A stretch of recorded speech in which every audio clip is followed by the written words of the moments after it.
सभी को आप सबका स्वागत है अरुणाचल टुडे न्यूज़ चैनल में।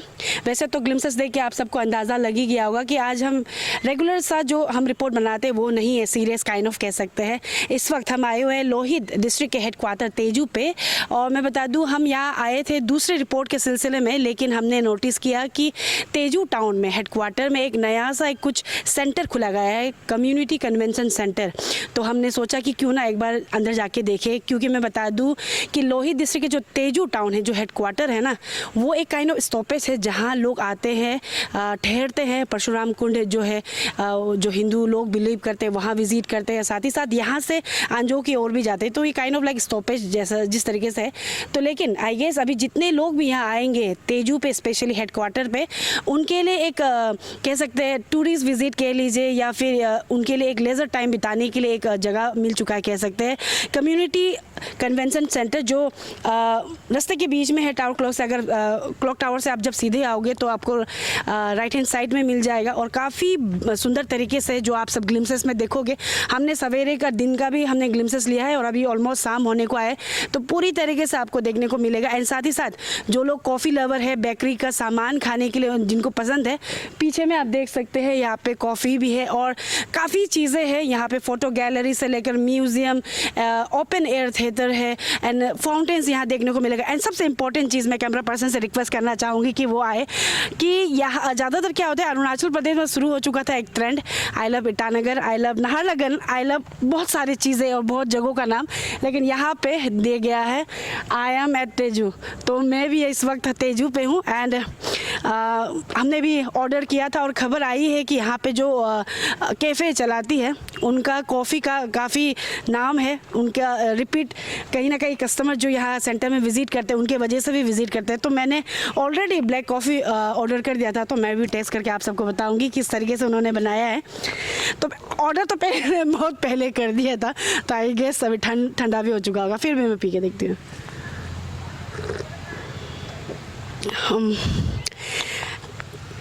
क्या ये ब्लैक कॉफ़ी मीन्स उनके तरफ से बताया गया था एस्प्रेसो, राइट? एस्प्रेसो बताया गया था, लेकिन जैसा मैं ब्लैक कॉफ़ी काफ़ी प्रेफर करती हूँ, तो बहुत अच्छी तरीके से बनाया गया। एंड ये जो सेंटर है उसके बारे में हम यहाँ के, क्योंकि बताया गया है कि डिस्ट्रिक्ट एडमिनिस्ट्रेशन की तरफ से इनिशिएटिव लिया गया था, तो अब हम यहाँ के जो डिप्टी कमिश्नर है उनसे मिलेंगे और एग्जैक्टली ये जो सेंटर है उसके बारे में उनसे पता लगाएंगे। क्योंकि मैं बता दूँ कि अप्रिशिएट करने वाली बात है कि बहुत अच्छी तरीके से इनिशिएटिव लिया गया है, और ओवरऑल जो हमने कई चीज़ें आप देखोगे कि वेस्ट मटेरियल से भी बनाया गया है, काफ़ी चीज़ें क्रिएटिव वे में इनिशिएटिव लिया गया है डिस्ट्रिक्ट एडमिनिस्ट्रेशन की तरफ से, और साथ ही साथ कह सकते हैं यूथ को काफ़ी एंगेज करने की कोशिश की गई है। तो चलिए विदाउट वेस्टिंग टाइम हम चलते हैं डीसी सर के पास में और उनसे ही डिटेल लेते हैं ये कम्युनिटी कन्वेंशन सेंटर के बारे में। चलिए सर, सबसे पहले तो आपका स्वागत है अरुणाचल टुडे न्यूज़ चैनल में। सर, हम आए थे दूसरे कुछ और काम से, लेकिन हमने देखा कि एक नया एक इंफ्रास्ट्रक्चर जो डेवलप हुआ है तेजू हेडक्वार्टर में, कम्युनिटी कन्वेंशन सेंटर। तो हम जानना चाहेंगे कि एग्जैक्टली वो सेंटर क्या है, उसमें क्या क्या फैसिलिटीज़ है, थोड़ा सा हाईलाइट कर दीजिए सर। जी, पहले तो बहुत बहुत धन्यवाद, आपने हमारा community convention centre Tezu visit किया। ये कन्वेंशन सेंटर जो आप आज देख रहे हैं, ये पहले एक पुरानी डिस्ट्रिक्ट लाइब्रेरी और डिस्ट्रिक्ट म्यूज़ियम का कॉम्प्लेक्स रहा है। जब ये डिस्ट्रिक्ट मैंने ज्वाइन किया था, तब ये विज़िट करने के बाद मुझे पता चला कि हमारी नई लाइब्रेरी की बिल्डिंग ऑलरेडी बनी हुई थी, और डिस्ट्रिक्ट म्यूज़ियम के अंदर काफ़ी कुछ हमारे जो आर्टिफैक्ट्स थे जो ट्राइबल कल्चर को डिपिक्ट करते हैं, उनको काफ़ी देखरेख की ज़रूरत थी। और हमारे म्यूज़ियम के अंदर जो पुराना म्यूज़ियम था उसके अंदर हमने ये सोचा कि इसको क्यों ना रिनोवेट किया जाए और इस पूरे कैंपस को इस तरह से डेवलप किया जाए कि जो हमारे यूथ है उसको हम अट्रैक्ट कर सकें। तो हमने ये शुरुआत की कि सबसे पहले हमने इस लाइब्रेरी को शिफ्ट किया और नई बिल्डिंग के अंदर, और उसको शिफ्ट करने के बाद में हमने इस कैंपस को इस तरह से डिज़ाइन किया कि ये एक प्लेटफॉर्म बन सके, न केवल टूरिस्ट के लिए जो लोकल और बाहर से भी आए, बट मोर इम्पोर्टेंटली हमारा मकसद रहा है कि इसके अंदर यूथ को इंगेज किया जाए। यूथ को सबसे पहले इंगेज करने के लिए हमको उसको अट्रैक्ट करने की बहुत ज़रूरत थी। क्योंकि आप जानते हैं कि हमारे डिस्ट्रिक्ट के अंदर ड्रग्स के भी इश्यूज़ रहे हैं। तो हम अलग अलग तरीक़ों से वेबिनार हमने डेटा साइंस के रखे, टीम अप प्रोग्राम हमने किया, हमने आर्ट कम्युनिटी आर्ट एग्जीबिशन की उसकी वर्कशॉप्स लगाई। तो उसके एक्सपीरियंस से हमको देख के लगा कि हमारा यूथ जो है उसको इंगेज करने के लिए हमको उसको सबसे पहले अट्रैक्ट करने की ज़रूरत है। तो इसीलिए ये आइडिया आया कि क्यों ना हम वेस्ट मटेरियल को यूज़ करके हम कुछ करें। प्लस हमारे पास में जो हमारे यहाँ की एक रिच हेरिटेज है, ट्रेडिशनल और कल्चर के जो म्यूज़ियम के अंदर आर्टिफैक्ट्स हैं वो जिनको देख रेख की ज़रूरत थी, तो हमने ये ज़िम्मा उठाया और एक फ़ंड कन्वर्जेंस प्लान के तहत हमने उसकी शुरुआत की। तो जो हमारा म्यूज़ियम कॉम्प्लेक्स है उसको तो हमने पूरा अंदर से रेनोवेट किया ही है। सभी आर्टिफैक्ट्स को लोकल यूथ को हमने इनवाइट करके और उन्हीं से ही उसको रिस्टोरेशन भी करवाया।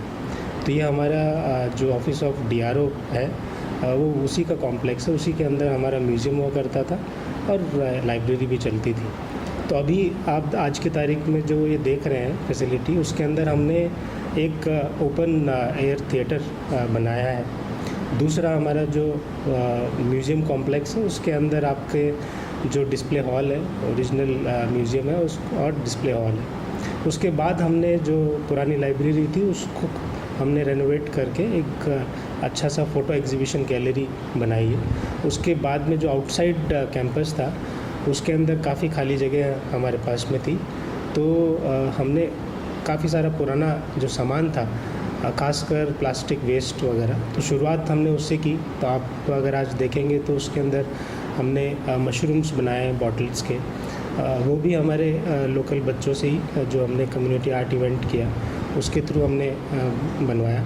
फिर उसके बाद में हमने डिपार्टमेंट से सभी से रिक्वेस्ट की, जिसके अंदर PWD, PHE, पावर डिपार्टमेंट, उनके जो भी स्क्रैप मटेरियल्स थे हमने रिक्वेस्ट करके उनके स्क्रैप मटेरियल को भी यूज़ करके आप देखेंगे कि मेटल वेस्ट से भी काफ़ी सारी कलाकृतियाँ बनाई है। और पीछे की तरफ हमने एक ओपन गार्डन एम्फी थिएटर भी सॉर्ट ऑफ बनाया है। अब क्योंकि इस जगह पे हमारा ये एम है कि यूथ को हम अट्रैक्ट करेंगे, साथ के साथ में जो लोकल विज़िटर्स हैं और बाहर के विज़िटर्स भी आएंगे, तो उनको अट्रैक्ट करने के बाद हम उनको इंगेज करना चाहते हैं। तो यूथ के लिए इस जगह पे हमने ऑलरेडी जो इनॉग्रल प्रोग्राम था उसके बाद में यहाँ पर इवेंट शुरू किए गए हैं। बेम्बूसा लाइब्रेरी जैसे उन्होंने फर्स्ट अरुणाचल का हमारे यहाँ पे कर्नाटिक म्यूज़िकल रिसाइटल किया, जिसमें हमारी वाक्रो सिस्टर्स जो हैं उन्होंने परफॉर्मेंस दी। इसके अंदर हमारे पास में चेन्नई से भी कुछ यंग आर्टिस्ट आए थे। तो इस जगह का कन्वेंशन सेंटर का यही मकसद है कि हम एक प्लेटफॉर्म देना चाहते हैं यूथ के लिए और उनको हम नर्चर करना चाहते हैं। Vishwa Bharati nursing college Bangalore, admission open for session 2024-25। JNM Nursing, BSc Nursing, D.Pharm, B.Pharm अमदी BPT की एडमिशन होजरे। JNM Nursing की एलिजिबिलिटी बोथ आर्ट्स अमदी साइंस की होगी। Experience led by faculty senior state of the art lab hands-on training period institution में।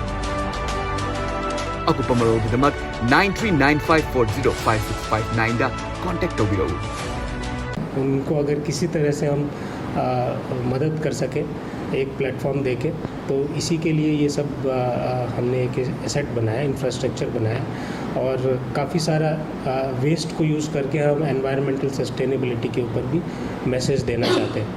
तो यही कुछ छोटा मोटा हमारा इनिशिएटिव है, बट हम जो उद्देश्य हमारा वो बड़ा है, वो हम यूथ को इंगेज करते हुए उसके एक उज्जवल भविष्य के लिए हम यहाँ काम करना चाहते हैं, चाहे से वो किसी भी फील्ड के अंदर हो, आर्ट से जुड़ा। सर अभी जैसे आपने बता दिया कि क्या क्या है वहाँ पे और वेस्ट मटेरियल से जो बना हुआ है, सर इन टोटल कितना एरिया को कवर कर रहे हैं? और जैसे आपने बताया कि ओपन एयर थिएटर भी है, स्टॉल्स वगैरह हैं, तो वहाँ पे कुछ चार्जेस लगाया जाएगा? ओवरऑल अगर आप थोड़ा डिटेल बता पाए, अगर जिस टूरिस्ट कोई आता है तो। जी, ये देखिए जो पूरा वर्ल्ड कैंपस है, जो हमारा DRO ऑफिस का कैंपस है, वो पूरा कम्युनिटी कन्वेंशन सेंटर हमने उसी के अंदर प्लान किया है। इसके लिए हमने जो मैनेजमेंट होगा इसका, तो इसकी सस्टेनेबिलिटी बनी रहे, इसके लिए हमने इंश्योर किया है कि जो मिनिमम एक चार्ज है वो हमको देना है, वो हम विज़िटर से ले रहे हैं। तो अभी शुरुआत के लिए हम 20 रुपये हमने आउटडोर म्यूज़ियम का चार्ज रखा है और इंडोर और कंप्लीट विज़िट के लिए 50 रुपीज़ यहाँ पर चार्ज है। सर, और जो ओपन थिएटर वाला जो एरिया है उसमें कोई भी आकर प्रोग्राम ऑर्गेनाइज कर सकते हैं या फिर गवर्नमेंट इवेंट ही वहाँ पे ऑर्गेनाइज कर पाएंगे? कुछ स्पेसिफिक रखा गया है सर उसके लिए? देखिए, मैं आपको इसमें बताना चाहूँगा कि इस पूरे कन्वेंशन सेंटर के लिए, इसके पूरे मैनेजमेंट के लिए एक सोसाइटी का गठन किया गया। तो सोसाइटी ऑलरेडी रजिस्टर्ड है और इस सोसाइटी का ex officio chairperson deputy commissioner है।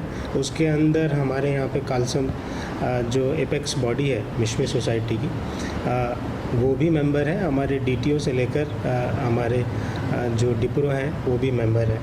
इसके लिए एक गाइडलाइन बनाई गई है बायलॉज और सोसाइटी के, उसके तहत पूरा इसके अंदर जो भी इवेंट जिस तरह से भी अगर एप्लीकेशन हमें आती है, हमने पूरा एक चार्ट बनाया है और वो पब्लिक के लिए डिस्प्ले भी किया गया है वहाँ पर।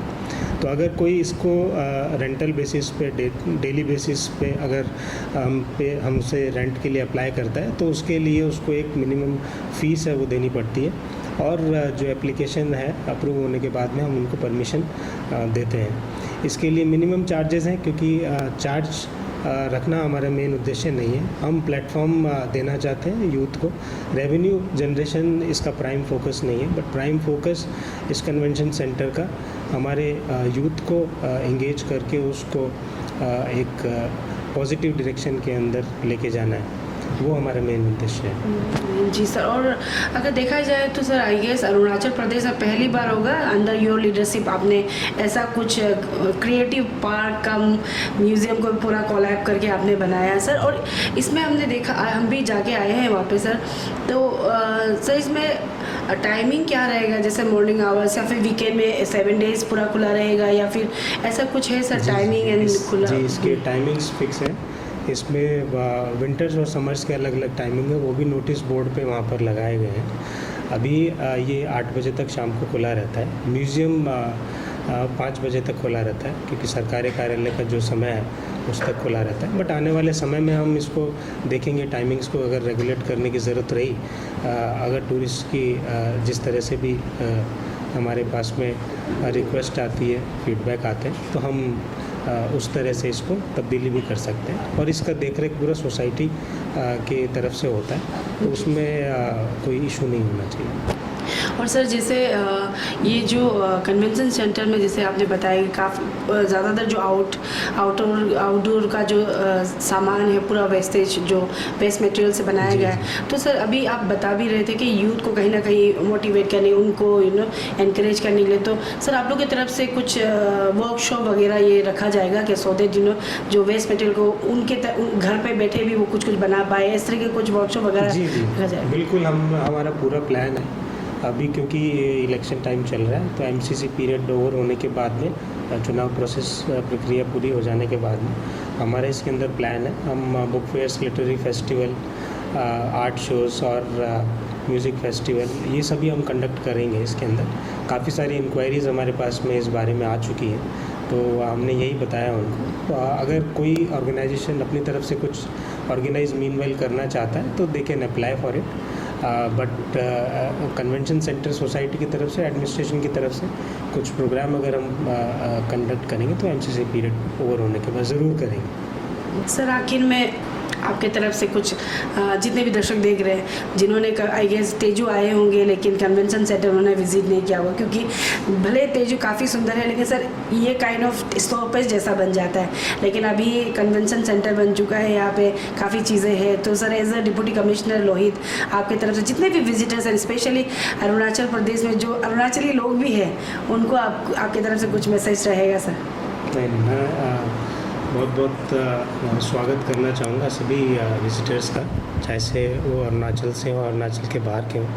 हमें ये एक छोटी सा इनिशिएटिव है जिसके तहत हम न केवल एनवायरमेंटल सस्टेनेबिलिटी को प्रमोट करना चाहते हैं और ये बताना चाहते हैं कि एक छोटे से वेस्ट से, चाहे से वो प्लास्टिक बॉटल हो या फिर कोई टाइल का टुकड़ा ही क्यों ना हो, अगर उससे कुछ भी आर्ट बनाई जा सकती है तो एक पॉजिटिविटी का माहौल और यूथ के लिए एक डायरेक्शन, एक प्लेटफॉर्म जो कि परफॉर्मिंग आर्ट्स के फील्ड में हो, चाहे से अगर वो कोई और भी कुछ करना चाहता है तो ये कन्वेंशन सेंटर की सोसाइटी उसको पूरी मदद करेंगी। और आपके पास भी अगर कोई टैलेंट है, अगर आप आर्टिस्ट हैं तो हमसे बिल्कुल जुड़ सकते हैं और हम जो भी आपके लिए हेल्प कर सकेंगे वो बिल्कुल करेंगे। और सभी दर्शकों का मैं बहुत बहुत स्वागत करता हूँ कन्वेंशन सेंटर तेजू पर।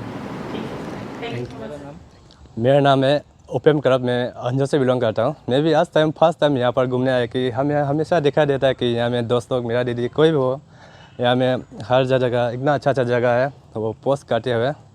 और हमें भी एक घूमने का मन किया कि मैं भी एक विज़िट करके देख लूँ यहाँ का कितना अच्छा बनाया है। और हमने तो देखा कि आज तो पूरा देखने को बहुत अच्छा है और यहाँ से बहुत लोगों ने आके फ़ोटो खींचता है तो हमें भी ठीक लगता है कि क्योंकि ये आज हमको भी घूमने का एक मौका मिला है। इसका बाद मैं कहना चाहूँगा, और ये जिसने भी बनाया, मैं दिल से धन्यवाद कहना चाहूँगा। आपने इतना अच्छा जगह बनाया और यहाँ के घूमने का एक छोटा से लेके बड़ा तक का घूमने का मौका दिया और सीखने का मौका दिया। यहाँ पर जितना भी हम लोग का पूरा गाय मिथुन का पोस्टर लगा के, और यहाँ छोटा से लेके सब कुछ बड़ा तक है, आपको देखने का सब कुछ मिलेगा। और वहाँ पर वाटर पम्प भी इतना अच्छा से बनाया है 3 जगह। और ये देखे पूरा प्लास्टिक का वजह इतना अच्छा बनाया हुआ है। और मैं आप सभी को ये कहना चाहूँगा, यहाँ पर आके विजिट कीजिए।